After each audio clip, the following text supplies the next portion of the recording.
দেখুন, আমাদের এই রাজ্য রাজীব কুমার ইস্যুতে এর আগে সিবিআই আর কলকাতা পুলিশের দ্বন্দ্ব দেখেছে। এমনকি প্রায় ধস্তাধস্তির পরিস্থিতি সেই রবিবারে তৈরি হয়ে গেছিল। তার বেশ কয়েক বছর পর আজ সোমবারে দুটো সংস্থার দুই শীর্ষকর্তার মধ্যে রীতিমতো সংঘাতের সাক্ষী হলো এই রাজ্য।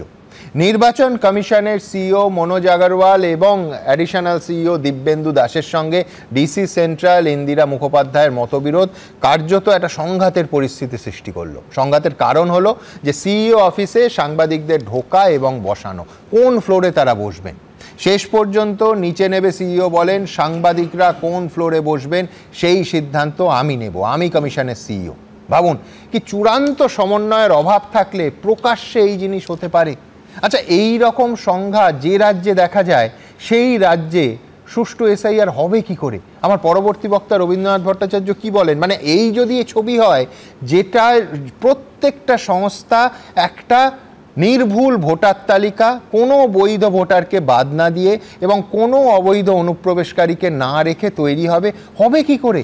যেখানে প্রেস ইসির সিইওর অফিসে ঢুকবে না ঢুকবে না, ঢুকলে কোন ফ্লোরে বসবে, এই নিয়ে প্রকাশ্যে দ্বন্দ্ব হয়, সেখানে আর কি বাকি থাকে সমন্বয়ের? রবীন্দ্রনাথ দা, পশ্চিমবঙ্গে গণতন্ত্র যে কতখানি বিপদগ্রস্ত অবস্থায় পড়ে আছে সেটা পরিষ্কার বোঝা যাচ্ছে এই ঘটনাটার থেকে। মানে প্রেসকে আটকানো হচ্ছে, সংবাদপত্র হচ্ছে ফোর্থ এস্টেট, মানে কমন পিপলের ভয়েসকে তারা সবার কাছে নিয়ে যায়। এইটা হচ্ছে প্রেসের দায়িত্ব। সেই প্রেসকে আটকানোর চেষ্টা করা হচ্ছে এবং কাদের মধ্যে লড়াইটা হচ্ছে? দুটো মানে কেন্দ্র সরকার এবং রাজ্য সরকার, এই দুটো সরকারের মধ্যে লড়াই। এটা খুব ডিপ, মানে খুব গভীরের একটা। এবং লক্ষ্য করে দেখবেন, সেই প্রথম নির্বাচন কমিশনার সুকুমার সেন থেকে চিরকাল সংবাদ মাধ্যম নির্বাচন কমিশনের বহু গুরুত্বপূর্ণ বার্তা সাধারণ মানুষের কাছে নিয়ে যায়। না, আমরা প্রত্যেক দিন যে ইলেকশন কমিশনের খবরগুলো পাচ্ছি সে তো প্রেসের মাধ্যমে পাচ্ছি।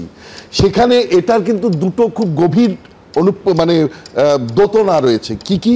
এক হচ্ছে এটাতে রাজ্য সরকারি কর্মচারীরা যে শাসক দলের হয়েই কাজ করছে, এটা পরিষ্কার। দেখুন কেন আটকাতে চাইছে? আটকাতে চাইছে রাজ্যের শাসক দল যাতে যেভাবে বিএলওরা কাজ করেছে তাতে বিএলএরা কিভাবে তাদের অনুপ্রাণিত করেছে বা প্রভাবিত করেছে এবং কতখানি ঘটনা ঘটেছে। আজকে যে ইলেকশন কমিশন থেকে প্রকাশ করেছে এই যে তথ্যটা, এই তথ্যটা প্রকাশ করাটাও তো একটা দরকার, যেখানে তারা দেখিয়ে দিতে পেরেছে যে 2208টা পোলিং স্টেশন, যেখানে পোলিং স্টেশনে 1টা থেকে 5টা বিশেষত বুথ থাকতে পারে এবং প্রত্যেকটা বুথে 1000 ভোটার থাকতে পারে, মানে বহু লক্ষ ভোটারের। ধরুন একটা বুথও যদি থাকে সেটাও অস্বাভাবিক। সেখানে একটা বুথও যদি থাকে, আমি সেখানে একটা লোকের নামও ফেরতের মানে মৃত বলে প্রমাণিত হলো না, সেখানে একটা লোকও চলে গেছে এরকম প্রমাণিত হলো না। সুতরাং মানে এভারেজ হাজার ধরলে 22 লক্ষ বিষয়টা হচ্ছে।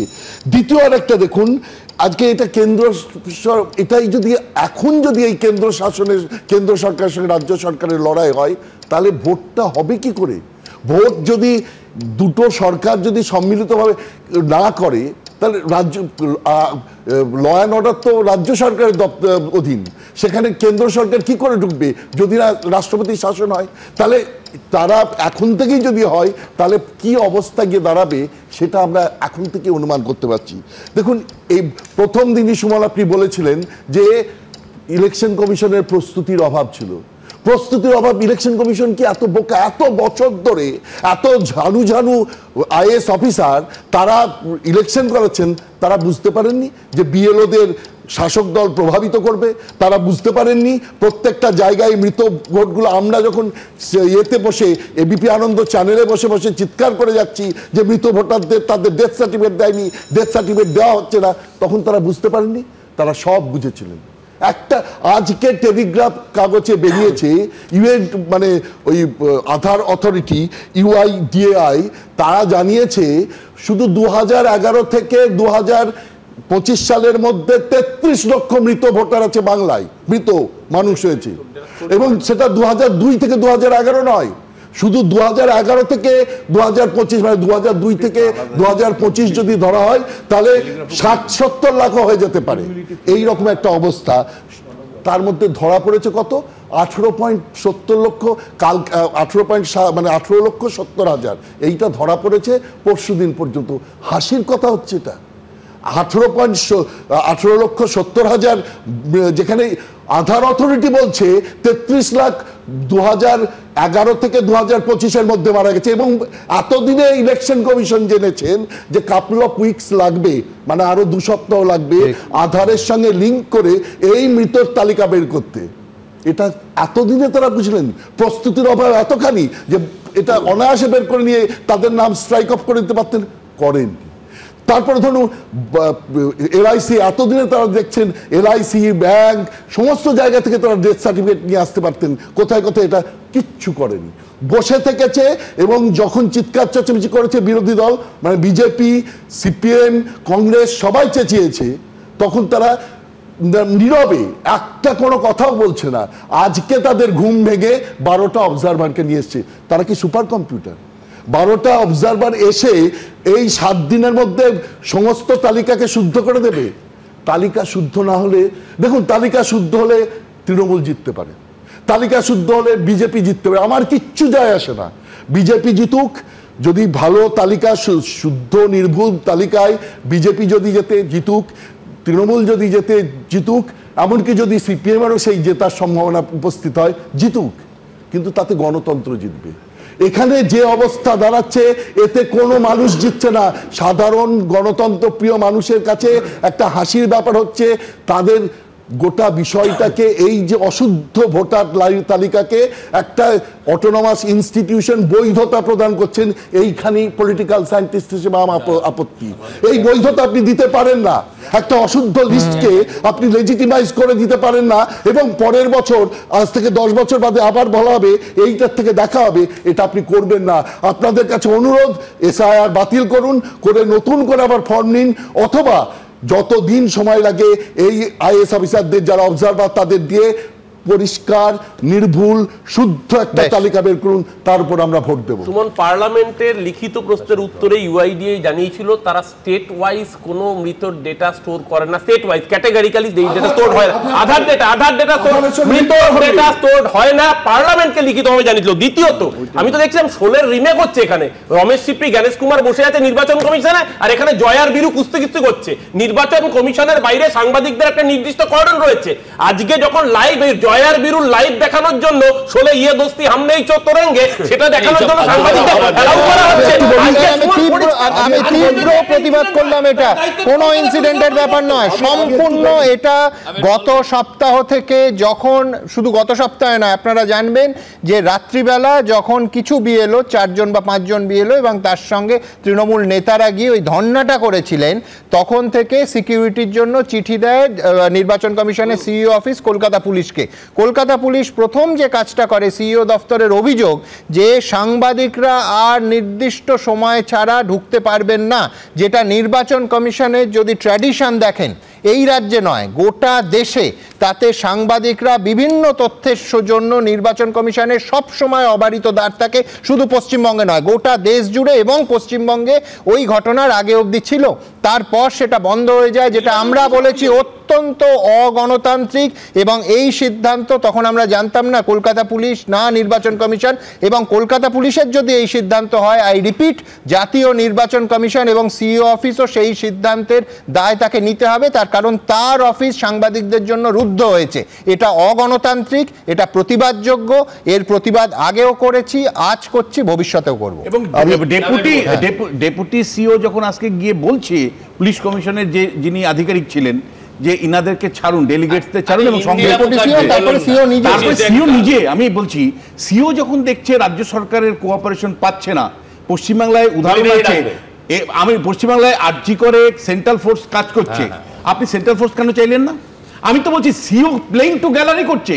আমি বলছি পশ্চিমবাংলার যা পরিস্থিতি, সুমনদা, পশ্চিমবাংলার যা পরিস্থিতি ছিল, প্রথম দিন থেকে আপনার স্টুডিওতে বলছি প্রত্যেকটা জেলাতে একজন অবজারভার নিয়োগ করা উচিত ছিল, যাতে ইলেকশন কমিশনের নজরদারির মধ্যে এসআইআর হয়। এবং দ্বিতীয় যেটা, সেন্ট্রাল ফোর্সের মাধ্যমে আপনি বিএলও থেকে শুরু করে তাদেরকে নিরাপত্তা না দিয়ে কি করে আপনি পশ্চিমবাংলার মতো রাজ্যে এসআইআর করেন?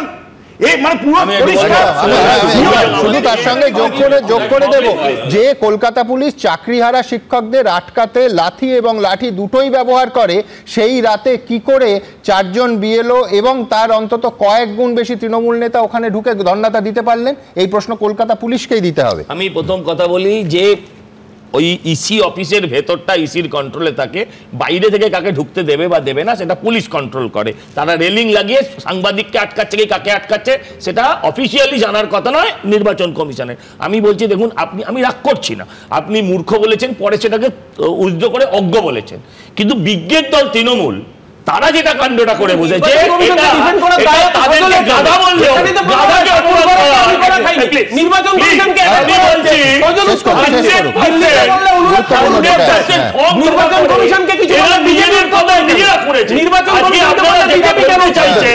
যে প্রথম থেকে ব্যবস্থা, তার মানে 84 কবর খোঁড়া হয়েছে গণতন্ত্রে, তৃণমূলের কি ক্ষতি হয়েছে? খবর তখনও খোঁড়া হয়েছে, যখন দিল্লিতে এখনো পর্যন্ত ভিডিও দেওয়া হয় না। 84,000 ভিডিওটা দেয় না, আর সমন্বয়পাতি ভিডিও সব বাইরে থেকে আনতে হতো, সেটা তো বাস্তব।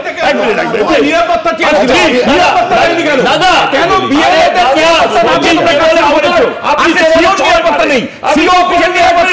তোমার নেতা বুঝতে পারে না, আপনি তো এক মিনিট বলতে দিন, তোমার নেতা 84,000 বিএলওর পেছনে সিকিউরিটি দেওয়া সেন্ট্রাল গভর্নমেন্ট কেন কারণে সম্ভব না? যে আপনারা একটা কথা বলুন, এই জায়গাটায় না এলে আপনি স্টেপটা দেখতে পাবেন না, অপেক্ষা করুন, এত তাড়াতাড়ি সব আমি এই স্টেপটা দেখতে এই স্টেপটা আমরা দেখতে চাই না বলেই আমি বলছি যে এই এক্সারসাইজটা কেন করা হয়েছে। আমি যাব, কিন্তু তার আগে এই মুহূর্তে ডেটাটা শুনে রাখুন, যেহেতু রবীন্দ্রনাথ দা ডেটাটা দিলেন সেটা এই মুহূর্তে আপডেটেড হয়ে গেছে। সন্ধ্যে 6টা পর্যন্ত মৃতের সংখ্যা এই এসআইআর অনুযায়ী 21,45,000। নিখোঁজ বা নির্বাচন কমিশনের ভাষায় যেটা আনট্রেসেবল সেটা হচ্ছে 5,53,000। পার্মানেন্টলি শিফটেড স্থানান্তরিত হচ্ছে 15,13,000 এবং ডুপ্লিকেট এন্ট্রি একাধিক এন্ট্রি সেটা হচ্ছে 98,600। সুতরাং সব মিলিয়ে 43,30,000 মোট সংখ্যাটা। শান্তি, এই যে এটা কিন্তু বের করা, এই যে কত মৃত, এটা সিপিএম কিন্তু দীর্ঘদিন ধরে চাইছে। তারা দীর্ঘদিন ধরে বলছে যে কবরস্থান থেকে যখন পাঠানো হচ্ছে আধারে, তারা কেন ইলেকশন কমিশনকে পাঠিয়ে দিল? আমাদের তো ভোটার আধার লিঙ্ক হয়ে গেছে, তাহলে কেন এটা করা হবে না? কিছু এটা আর দ্বিতীয় নম্বর হচ্ছে তাকে ডিজিটাইজেশনের যুগে ফর্মটা ভরতে হবে, সেন্ট্রাল ফোর্স এসে কিছু করতে পারবে না, 2025 এর আমাদের 2016 নাম আছে, তাকেও কেন ভরতে হবে? ওটা একটা ইলেকশন কমিশনের পদ্ধতি চালু হয়েছে, এটাকে দু নম্বরই কাজে ব্যবহার করা যায় না। আমি যোগ করব, 34 বছর যখন বামেরা ক্ষমতায় ছিল তখন চাইনি, এখন চেয়েছে, এটাও যোগ করতে হবে। আমার কথা হলো যে আধার অথরিটি রিপোর্টের কথা রবীন্দ্রনাথ বাবু বললেন, এটা আজকে বলছেন, কবে আপনাদের চ্যানেলে সুজন চক্রবর্তী যাদবপুর বিধানসভার প্রতিটা বুথ দেখে ধরে 10% কাগজ ইসিতে জমা দিয়েছে, যে যাদবপুরে 10% ভুয়ো ভোটার, শুধু বলে দিয়েছি যে কত ভুয়ো ভোটার রয়েছে। রাস্তায় কোথায়? রাস্তায়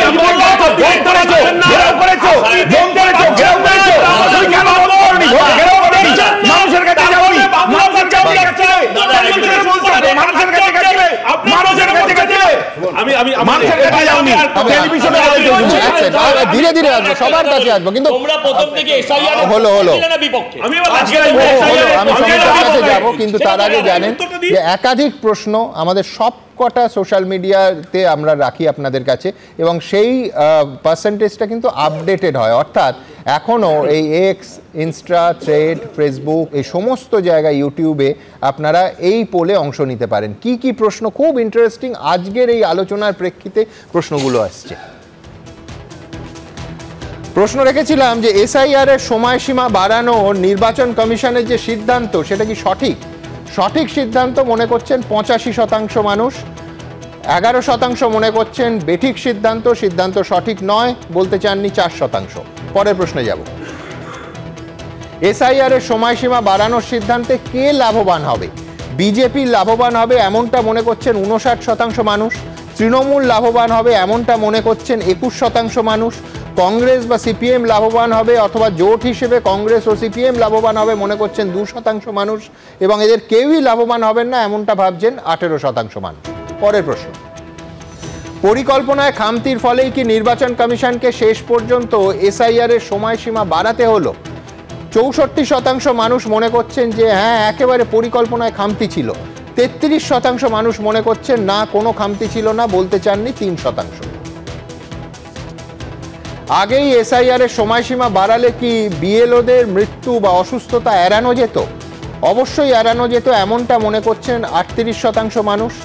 57% মানুষ মনে করছেন না তা নয়, বলতে চাননি 5%। অত্যন্ত গুরুত্বপূর্ণ প্রশ্ন পরেরটা, যে পশ্চিমবঙ্গে কি অবাধ এবং ত্রুটিমুক্ত এসআইআর হচ্ছে? হ্যাঁ মনে করছেন মাত্র 15% মানুষ, না এমনটা ভাবছেন 81% মানুষ। আই রিপিট, মনে করছেন যে ত্রুটিমুক্ত এসআইআর হচ্ছে এমনটা মাত্র 15%, খুব উল্লেখযোগ্য। আর হচ্ছে না ত্রুটিযুক্ত এসআইআর হচ্ছে, অবাধ হচ্ছে না এমনটা মনে করছেন 81% মানুষ, বলতে চাননি 4%। পরের প্রশ্ন অত্যন্ত গুরুত্বপূর্ণ, এসআইআর এর সময়সীমা বাড়ানোর পরেও কি পশ্চিমবঙ্গে নির্ভুল ভোটার তালিকা তৈরি করা সম্ভব হবে? হ্যাঁ সম্ভব হবে মনে করছেন আশাবাদী 22% মানুষ, সম্ভব হবে না এমনটা মনে করছেন 76% মানুষ, বলতে চাননি 2%। অত্যন্ত গুরুত্বপূর্ণ। তার মানে সোজা কথা সমিতদা, আমি বলছি সাধারণ মানুষের এই এসআইআর কতটা সফল হবে এ নিয়ে সংশয় আছে। এবং মেক নো মিস্টেক, এই যে ডেটাটা লাস্টলি আমাদের কাছে এলো তার আগেই মানুষ, মানে এই প্রশ্ন গত 2-3 দিন ধরে মানুষ যথেষ্ট নিরাশ, এবং তাদের মধ্যে আশাবাদী মানুষের সংখ্যা কম, যারা মনে করছেন যে এই এসআইআর এর ফলে সুষ্ঠুভাবে একটা ভোটার তালিকা আমরা পাবো। এই ডেটা তো এলো আজকে সন্ধেবেলা, তার আগেই মানুষের রায় এটা। একদম ঠিক সুমন, তার কারণটা হলো আমি যেটা তখন পোডিয়ামে বলছিলাম যে এই আতঙ্কটা যেমন রাজনীতিবিদরা যেমন সাধারণ লোকের সাথে মেশেন, আমরা যারা রাজনীতি করি না কিন্তু আমরা নিজেদের যে যার ফিল্ডে কাজ করি, কিন্তু আমরা সমাজ সম্পর্কে সচেতন, আমাদের জনজীবন সম্পর্কে সচেতন, প্রশাসন সম্পর্কে তাদের কর্মকাণ্ড সম্পর্কে আমরা সচেতন। সেই প্রসঙ্গে আমাদের প্রচুর লোক ফোন করেন বা ইন্টারাকশন যখন হয়, তাতে আমিও দেখেছি কোনো মানুষ বিশ্বাস করছেন না এসআইআরটা নির্ভুল হবে, কোনো মানুষ বিশ্বাস করছে না অলমোস্ট।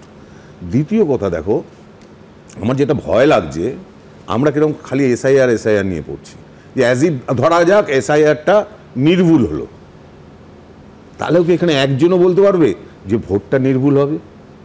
কেউ বলতে পারবে যে ভোটটা আমাদের অবাধ হবে? আমাদের প্রত্যেকের অভিজ্ঞতা আছে, যদি এসআইআর করে যদি রাষ্ট্রপতি শাসন মিলিটারি শাসন জারি না করে ভোট হয়, তাহলে একই উত্তর আমরা পাবো, যেটা আজকেও পাবো, আগামী দিনে একই উত্তর পাবো, দেখবো শাসক দল বিপুল কারণ প্রশাসন তাদের হাতে। সুতরাং এইটা মনে রাখতে হবে যে শুধু এসআইআর নয়, ভোটটাকে অবাধ সুষ্ঠু করতে হবে, এটা নির্বাচন কমিশনের কাজ। একদম। এবং সেই নির্বাচন কমিশনের সাংবিধানিক সংস্থা, তার প্রতি মানুষের কোথাও একটা অনাস্থা কিন্তু এই সার্ভেগুলোতে কোথাও একটা প্রতিফলিত হয়েছে। আমি আসবো, কিন্তু তার আগে আজকে পার্লামেন্টে, আজকে সংসদ কার্যত উত্তাল হলো বারবার এই এসআইআর ইস্যুতে। গোটা দেশের ছবিটা সংসদে কি পড়লো, কতটা প্রতিফলন পড়লো দেখাবো। ड्रामा करने के लिए जगह बहुत होती है, जिसको करना है करते रहें।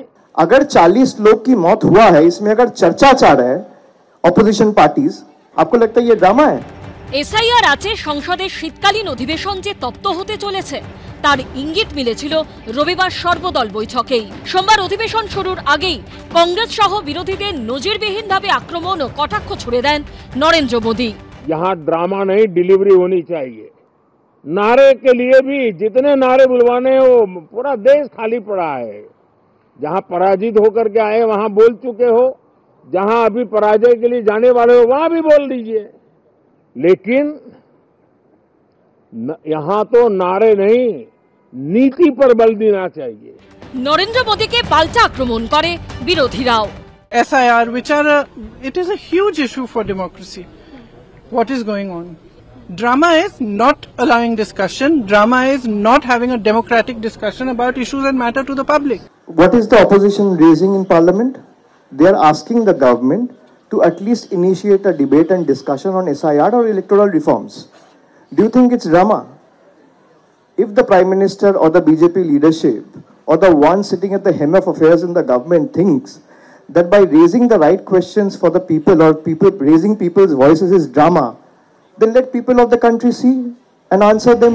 এসআইআর নিয়ে আলোচনার দাবিতে সোমবার হট্টগোলের জেরে দফায় দফায় মুলতবি করতে হয় লোকসভার অধিবেশন। मैं पुनः आग्रह कर रहा हूं, सदन में नियोजित तरीके से बाधित करना लोकतंत्र में अच्छी परंपराएं नहीं है। রাজ্যসভায় এসআইআর নিয়ে আলোচনার দাবি তোলে তৃণমূল, একই দাবি জানায় কংগ্রেসও। If you try to divide us, we will be more strong. You can't divide us because we have come with ideological background. Otherwise, we all will have to protest against this. The government is not averse to taking up discussion for anything. Please give some time. While there are other business which are listed can be taken up, the demand which you have put forward has not been rejected. So don't presume that government is not ready to discuss on any matter. Modi সরকারের উত্তরে সন্তুষ্ট না হওয়ায় রাজ্যসভা থেকে walkout করে বিরোধীরা। Walkout যেটা করছেন সেটা প্র্যাকটিস করে নিচ্ছেন, কারণ 26-এ ওয়াকআউট করে যেতে হবে।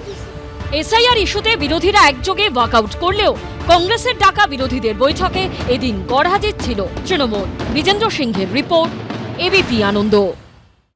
দেখুন, আমি আপনাদের প্রত্যেকের কাছে যাব যে 2208টা পোলিং স্টেশনে সমস্ত ফর্ম পূরণ হয়ে কমিশনের কাছে ফেরত এসে গেল, এই নিয়ে প্রশ্ন উঠল এবং আলটিমেটলি দেখা যাচ্ছে তৃণমূল, বিজেপি, সিপিএম প্রত্যেকে শুধু কমিশনের ভূমিকা নিয়ে প্রশ্ন তুলছে তা নয়, একেবারে পরিষ্কার যে এসআইআর ঠিকঠাক হয়নি। এবারে হোয়াট নেক্সট? ঠিকঠাক হয়নি মানে পুরো এসআইআর বাতিল হবে, নাকি এসআইআরের যেখানে সন্দেহজনক তার আরও ডিপ স্ক্যানিং করে সজলের যা থিওরি সেটা হচ্ছে পুরো ব্রেকআপটা দেখে দরকার হলে প্রয়োজন হলে নির্দিষ্ট কিছু জায়গায় আবার নতুন করে এসআইআর করা হবে, কি হতে পারে? What next? আমি পরিষ্কার করে বলছি, বিধানসভা 294টা বিধানসভায় পরিষ্কার দেখতে হবে যে কি ধরনের এক্সারসাইজ হয়েছে।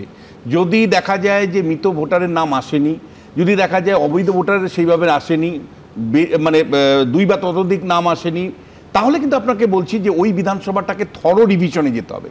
ধরুন নির্বাচন কন্ডাক্ট করে নির্বাচন কমিশন, কিন্তু তারপরেও তো উপনির্বাচন হয়, তারপরেও তো মানে অনেক জায়গায় নতুন করে আবার নির্বাচন হয়। ফলে এখানে কিন্তু পরিষ্কার এসি ওয়াইজ মানে বিধানসভা ওয়াইজ থরো হতে পারে।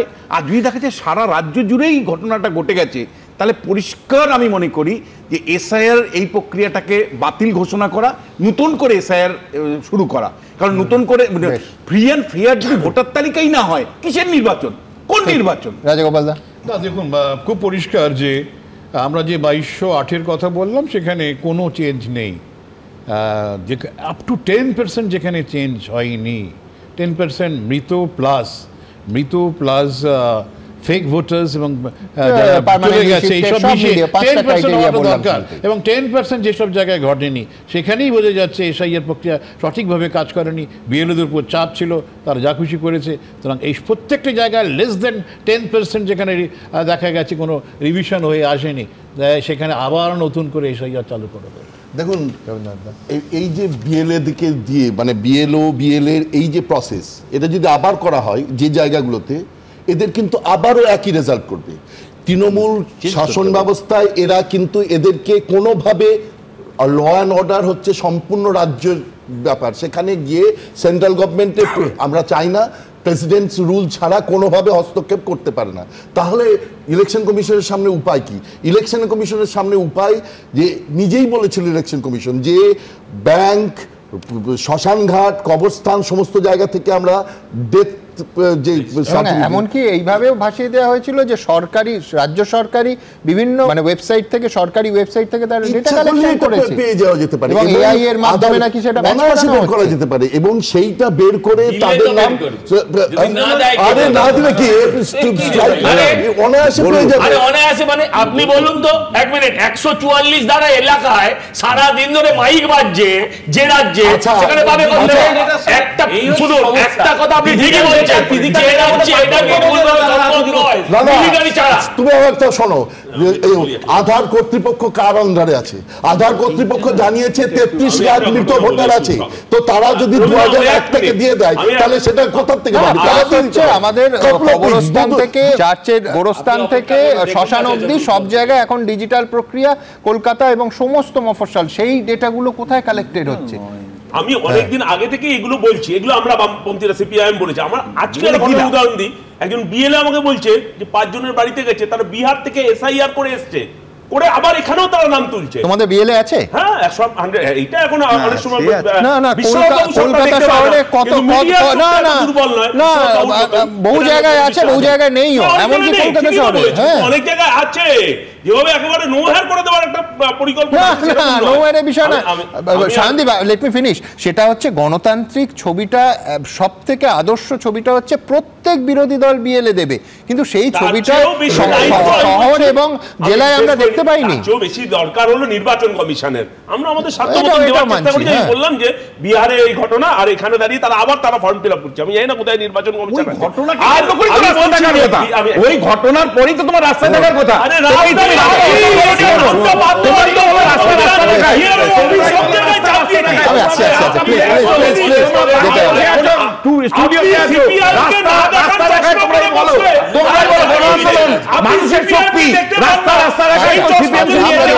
এবং সাধারণ মানুষের মন্তব্য তো আরো বেশি দেখতে পাই। দ্রুত একবার কয়েকটা মন্তব্য নিয়ে নেব। শর্মিষ্ঠা দত্ত তিনি লিখছেন, এ বলবে এত নাম কেটে দাও, ও বলবে কোনো নাম কাটবে না, এ যেন লুডো খেলার গুটি কাটাকাটি। বিদ্যুৎ নায়ক বলছেন যে সবকিছু দেখে মনে হচ্ছে খসড়া তালিকা প্রকাশের পরই হবে আসল খেলা। গৌতম বাগুই লিখছেন, ভোটার তালিকা সঠিক না হলে গণতন্ত্র মূল্যহীন হয়ে যায়। সুভাষ ঘোষাচার্য লিখছেন যে 2208 বুথে সমস্ত ফর্ম ফিরে এলে যথাযথ এসআইআর যে হচ্ছে না সেটা সহজেই অনুমেয়। শেখ শামীম লিখছেন, ভোট বড় বালাই, না হলে মৃত ভোটারদের নিয়ে এত দড়ি টানাটানি হতো না। এইখান থেকে দেখুন, দ্রুত আরেকবার দিল্লির খবরে যেতে হবে, এবং এই খবরটা ব্যক্তিকেন্দ্রিক। তার কারণ, দশকের পর দশক সংসদীয় রাজনীতি করা কল্যাণ বন্দ্যোপাধ্যায় যখন বলেন, সজল মন দিয়ে শোনো, যতদিন নরেন্দ্র মোদী থাকবেন ততদিন বিজেপি থাকবে, এবং যখন বলেন যে আমাদের যেমন মমতা দি আছেন, যতদিন মমতা দি আছে কেউ কিচ্ছু করতে পারবে না, তারপরে একটা ডট ডট দিয়ে যোগ করেন যে মোদিজি যখন থাকবে না বিজেপিও থাকবে না। তুলনাটা আর একটু বাড়িয়ে গেলে তৃণমূলের দিকে গেলে কীরকম দাঁড়াচ্ছে আমি জানি না। জল্পনার তো প্রচুর জায়গা থাকে রাজনীতিতে। কল্যাণদা ঠিক কী বলেছেন একবার দেখে নি। पश्चिम बंगाल का आदमी सबसे ज्यादा जिसका ऊपर ट्रस्ट है, विश्वास करता है, प्यार करता है, उनका नाम है ममता बनर्जी। पार्टी चलता है उनका नाम से, पार्टी चलता है उनका नाम से। और के कौन की बोला और कुछ बोला, ऐसा उसमें कुछ नहीं है। जैसे हम तो नरेंद्र मोदी के बहुत समालोचक हो, बहुत क्रिटिसाइज करते हो। आप लोग देख लिया, जितना दिन नरेंद्र मोदी रहेगा उतना दिन बीजेपी रहेंगे। जब नरेंद्र मोदी नहीं रहेगा बीजेपी बोलते कोई कुछ नहीं रहेगा, वो पार्टी क्षमता से चला जाएगा। 2014 से पहले कोई समझा था कि नरेंद्र मोदी आएगा, नरेंद्र मोदी इतना दिन रहेंगे? उस टाइम तो सब ही था, राजनाथ सिंह था, अमित शाह था, सब था, नितिन गडकरी था, सब कुछ सब थे ना, है कि ना, बोलो ना, है तो थे। तो उन लोग तो नहीं ले आना सके। और नरेंद्र मोदी जब आया 2014 में, अभी तक उनका चल रहा है। जब तक मोदी जी है तब तक बीजेपी है, तब दिन उनका रुआब हम लोग का सुनना होगा। और मोदी जी जब नहीं रहेगा, बीजेपी भी नहीं रहेगा, तब तो छोड़ो बात, छोड़ो, बीजेपी तो चला ही आएगा, पद्म फूल नहीं फूटेगा किधर। ऐसा है, हमारा ममता दी है, जब तक ममता दी है वो कोई कुछ नहीं बिगाड़ने नहीं सकेगा। দেখুন, আমি ইচ্ছে করে পুরোটা আনকাট আনএডিটেড দেখালাম। অরূপের কাছে দুটোই প্রশ্ন হবে। এক হচ্ছে, বর্ষিয়ান তৃণমূল সাংসদ বলছেন যতদিন নরেন্দ্র মোদী থাকবেন ততদিন বিজেপি থাকবে, মোদীজি যখন থাকবে না বিজেপি থাকবে না। 29 সালে যেখানে তোমরা ভবিষ্যৎবাণী করে দিয়েছো তার আগেই নাকি বিজেপি পতন হবে, নরেন্দ্র মোদী থাকলে তার মানে দাঁড়াচ্ছে যা বটম লাইন, অ্যাকর্ডিং টু কল্যাণ বন্দ্যোপাধ্যায়, কেউ বিজেপিকে স্পর্শ করতে পারবে না। পাশাপাশি আরেকটা মারাত্মক কথা বলেছেন যে একদম প্যারালাল, সমান্তরালভাবে তুলনা টানছেন। তো যতদিন মমতা দিয়ে আছেন কেউ কিচ্ছু করতে পারবে না। তারপর না, আমি প্রথমত বলি, দেখুন, আমাদের সংসদীয় দলের নেতার নাম অভিষেক বন্দ্যোপাধ্যায়। আপনি অভিষেক বন্দ্যোপাধ্যায়কে যদি এই প্রশ্নটা করেন, অভিষেক বন্দ্যোপাধ্যায়ের উত্তরও আসবে সর্বোচ্চ নেত্রী মমতাদি তাকে সামনে রেখেই গোটা দল লড়ে। ঠিক তো, কোনো অসুবিধা নেই। কিন্তু কল্যাণ বন্দ্যোপাধ্যায় বলছেন যখন তিনি থাকবেন না কেউ কিচ্ছু, যতদিন তিনি আছেন কেউ কিচ্ছু করতে পারবে না, তারপরে কি হবে? পতাকা দাঁড়ে দাও তারে বহিবারে দাও শক্তি, মমতা বন্দ্যোপাধ্যায়ের পতাকা অভিষেক বন্দ্যোপাধ্যায়, এটা খুব সহজ বিষয়। এটাকে যোগ করলেন না, আমি তো জানি টিআরপির জন্য অনেক কিছু বলা যায়। দ্বিতীয় কথা আমি শেষ করে নিই, মোদিজির পরেই কল্যাণ বন্দ্যোপাধ্যায় মমতাদির কথা এই কারণেই বলেছেন কারণ সারা ভারতবর্ষে একমাত্র রাজনৈতিক পরীক্ষিত শক্তি যে মোদিজি অমিত শাহকে চোখে চোখ রেখে হারাতে পারে 21 এবং 24 বিজেপি ততদিন থাকবে। আমি এইটা বলার অর্থ হচ্ছে মোদিজিকে যদি কেউ হারাতে পারেন ভারতবর্ষের বুকে শক্তি, তার নাম মমতা বন্দ্যোপাধ্যায়, যেটা 21 করে দেখিয়েছেন, 24 করে দেখিয়েছেন। আমি যেটা বলি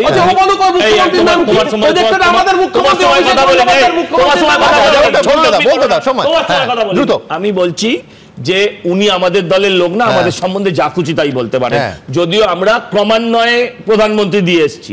আমার প্রশ্ন হচ্ছে উনি পরিষ্কার বুঝিয়ে দিয়েছেন এসব ভাইপো টাইপো আসলে গল্প। কুণাল ঘোষরা বলেন না 31 সালে ভাইপো হবে মুখ্যমন্ত্রী, মমতা হবে প্রধানমন্ত্রী, এসব যে গল্প, যে মমতা নেই তৃণমূল নেই, আর বলছে আমার পতাকা যাকে দিয়ে যাও তাকে ও পতাকার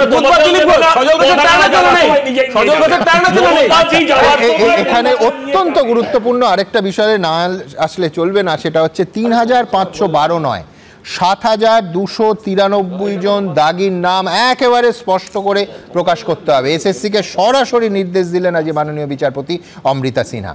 পাশাপাশি এই নতুন পরীক্ষার এই যে নতুন বিধি, তার বৈধতা নিয়ে হাইকোর্ট প্রশ্ন তুলে দিল। দেখুন, অত্যন্ত গুরুত্বপূর্ণ।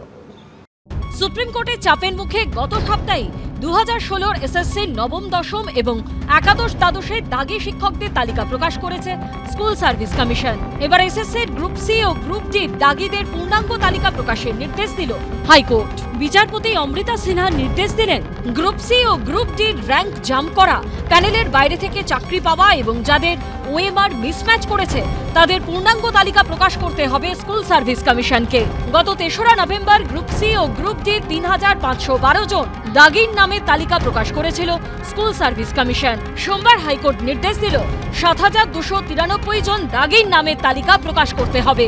পাশাপাশি বিচারপতি নির্দেশ দিয়েছেন দাগির নাম, রোল নম্বর, বাবার নাম, তিনি কোথায় কর্মরত ছিলেন সেই সংক্রান্ত বিস্তারিত তথ্য প্রকাশ করতে হবে তালিকায়। আমরা যারা আনটেইন্টেড যোগ্য যারা শিক্ষাকর্মী আছি তাদের ক্ষেত্রে তারা যে এতটা সাফারার, তারা 8 মাস ধরে বেতন পাচ্ছে না আজকে, এই অবস্থায় তাদের ক্ষেত্রে তাদেরকে কীভাবে নিয়োগ দেওয়া যাবে বা কী করে তাদেরকে রিক্রুটমেন্ট করা যাবে সেই বিষয়টা অগ্রাধিকার দিয়ে ভাবার কথা। সেখানে একদল রোজ নতুন নতুন বিষয় নিয়ে কেস করছে, প্রতিদিন আদালতে কেসগুলো উঠছে এবং বিষয়টা একটা দীর্ঘায়িত জায়গায় চলে যাচ্ছে। দুর্নীতির দায়ে চাকরি বাতিলের পর ফের গ্রুপ সি ও গ্রুপ ডি নিয়োগের বিজ্ঞপ্তি প্রকাশ করেছে school service commission. Group C শূন্য পদ 2989 ও গ্রুপ ডি 5489। সূত্রের খবর, প্রায় 8000 শূন্য পদের জন্য ইতিমধ্যেই আবেদন করে ফেলেছেন প্রায় 8 লক্ষ। একদিকে যখন নতুন নিয়োগের তোড়জোড় চলছে, তারই মধ্যে এবার গ্রুপ সি ও ডি দাগিদের পূর্ণাঙ্গ তালিকা প্রকাশের নির্দেশ দিল হাইকোর্ট। মমতা বন্দ্যোপাধ্যায়ের ঠিকুচিতে চাকরি দেওয়ার কথা লেখা নাই, তিনি চাকরি দেবেন না। 2,15,00,000 বেকার, 19,000 যোগ্য শিক্ষকের চাকরি খেলো এই মমতা ব্যানার্জি। এসএসসিকে দিয়েছেন তারা বুঝবে, অমৃতা সিনহা নির্দেশ দেবেন এটা তো বোঝাই যাচ্ছিল। কিন্তু সেক্ষেত্রে সুপ্রিম কোর্টও আজকে একটা কথা বলেছে, আপনারা সেটাও উল্লেখ করুন, যে চাকরি নিয়োগের ক্ষেত্রে কোনো রকম বাধা দেওয়া যাবে না। অন্যদিকে এসএসসির নতুন নিয়োগ বিধি নিয়েও ফের প্রশ্ন তুলল হাইকোর্ট। প্রশ্ন উঠল অভিজ্ঞতা সংক্রান্ত নম্বর নিয়েও। এদিন বিচারপতি অমৃতা সিনহা বলেন, যারা নবম, দশম শ্রেণীর শিক্ষকতা করেছেন তাদের একাদশ, দ্বাদশের নিয়োগ প্রক্রিয়ায় অভিজ্ঞতার নম্বর দেওয়া কতটা যুক্তিযুক্ত? প্রাইমারি তো সেকেন্ডারি বা হায়ার সেকেন্ডারি সাবস্টেন্সিভ পোস্ট নয়, তাহলে তারা অবশ্যই পাওয়ার যোগ্য নয়। অত্যন্ত সাইকোলজিক্যালি এবং লজিক্যালি এই রুলসটা ফ্রেম হয়েছে যে কেন সেকেন্ডারি লেভেলের লোকেরাই পাবে, কারণ সেকেন্ডারি লেভেল বলতে 9, 10 এবং একাদশ, দ্বাদশ স্তরের টিচারদেরই বলছেন, তারাই খাতার মূল্যায়ন করেন, তাই তারাই পাবে। ইতিমধ্যে চাকরিহারা যোগ্য শিক্ষকদের অভিজ্ঞতার জন্য 10 নম্বর দেওয়া নিয়েও মামলা দায়ের করা হয়েছে। কেউ দেবে 100 নম্বরের পরীক্ষা আর কেউ দেবে 90 নম্বরের পরীক্ষা। একটা চাকরির পরীক্ষা যেখানে 0.501-এর জন্য চাকরি হয় না, সেখানে 10 নম্বর একদম সবাইকে বিলিয়ে দেওয়া হচ্ছে, যার ফলে ফ্রেশাররা কিন্তু চাকরি পাবে না। এখন প্রশ্ন একটাই, এসএসসির এই জটিলতা কাটবে কবে? 31শে ডিসেম্বরের মধ্যে সব জটিলতা না কাটলে চাকরিহারা যোগ্যদের কি হবে? তখন তাদের বেতনের কি হবে? সৌভিক মজুমদার, ব্রতদেব ভট্টাচার্য ও কৃষ্ণেন্দু অধিকারীর report, ABP Ananda.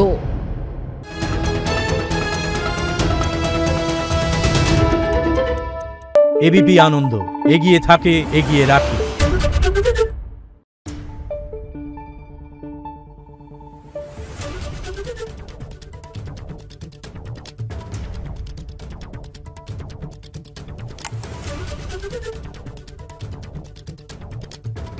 Thank you.